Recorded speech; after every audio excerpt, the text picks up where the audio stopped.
Green Career Discovery Workshop simply means you are going to learn what is green industry. What is it? That is the first thing you're going to learn this morning.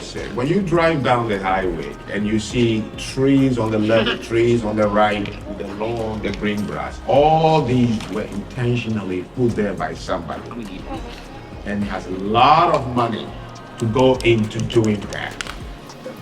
What is green infrastructure, right? It's a term that we're going to use a lot today, and it means a lot of different things. And I think what's most important to understand first about green infrastructure is the problem that it's hoping to address. The problem we're talking about here is stormwater. Much like the name suggests, stormwater is water that comes from a storm, a rainstorm, a snowstorm. Water that's going to end up on the ground, on our streets, on our roofs, in our parks, and eventually is going to have to flow somewhere, right? We live in a very urbanized city.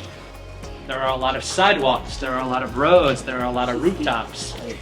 And when the water falls on those areas, unfortunately, it's going to have to flow somewhere. Those are impermeable surfaces. That water cannot naturally filtrate into the ground, so it has to flow somewhere, right? You go down to Good Hope Road after a big rainstorm, so you're going to see a bunch of water flowing down the street, right? Where's it going to end up? The sewer, exactly. And does anyone know where that sewer water typically goes? Anacostia. Bingo. Who said that? Me. Good job, yeah. Next one is two people, Miss Rebecca Stack and Janae Riley. They are from a company called Design Green. The owner, the founder, the real person who goes to the bank with the cash is here herself to talk about her company. I ended up choosing environmental science.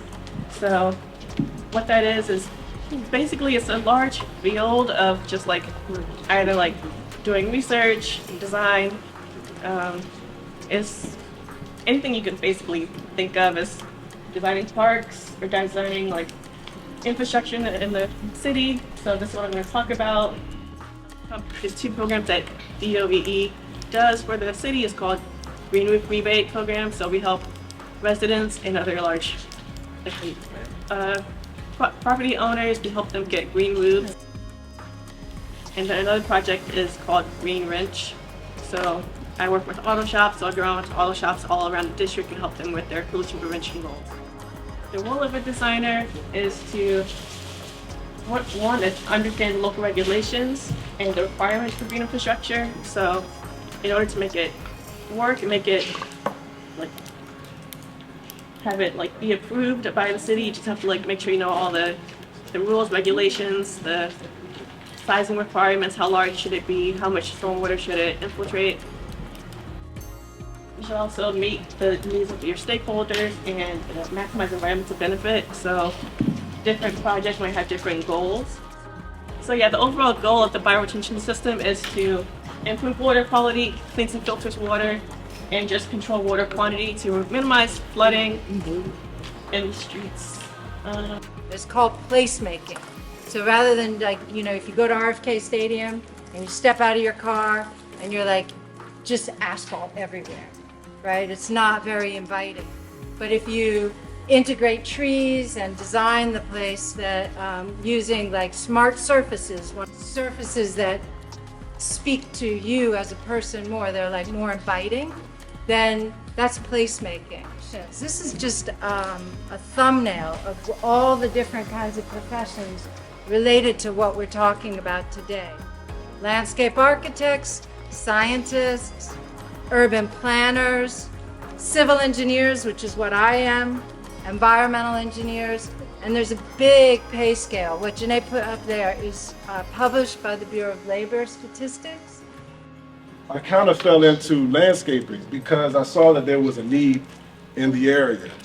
Kind of specializing in green infrastructure since about 2018, so about 4 years, and it's been a big part of our business, and it's the most, it's the part of our business that's expanding the most.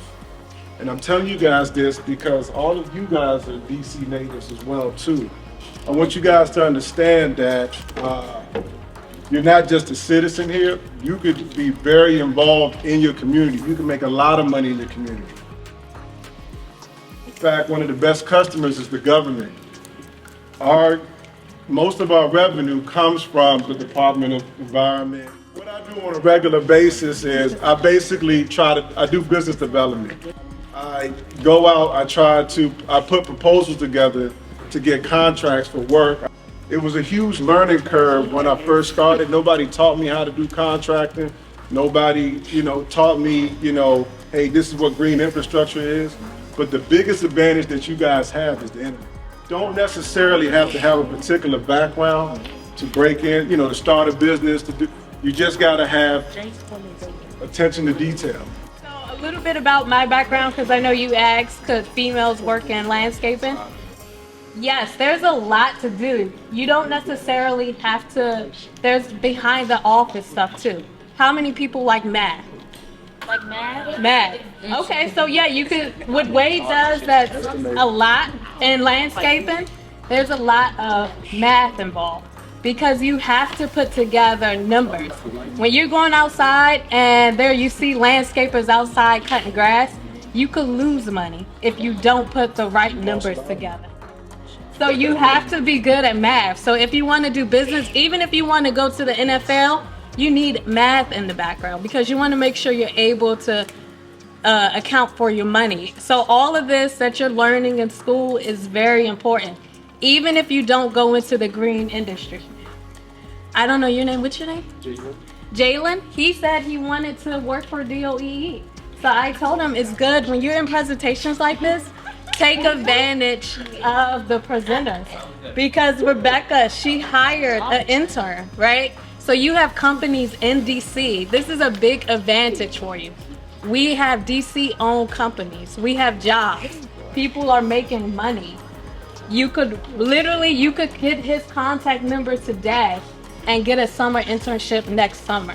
So please take advantage of it. So there's a lot of money in the industry. So even if you wanted to be a photographer or whatever, there's a lot connected with green industry. You see the pictures, the PowerPoints. Who likes marketing and sales? Who wants to sell things? There's sales jobs. So any kind of career path you want to take, you could get it in green industry. The government is open. There's so many opportunities. DC is doing a good job with leading the way of green industry. So please take advantage of it. Because you are a DC resident, you have opportunities that other counties don't have.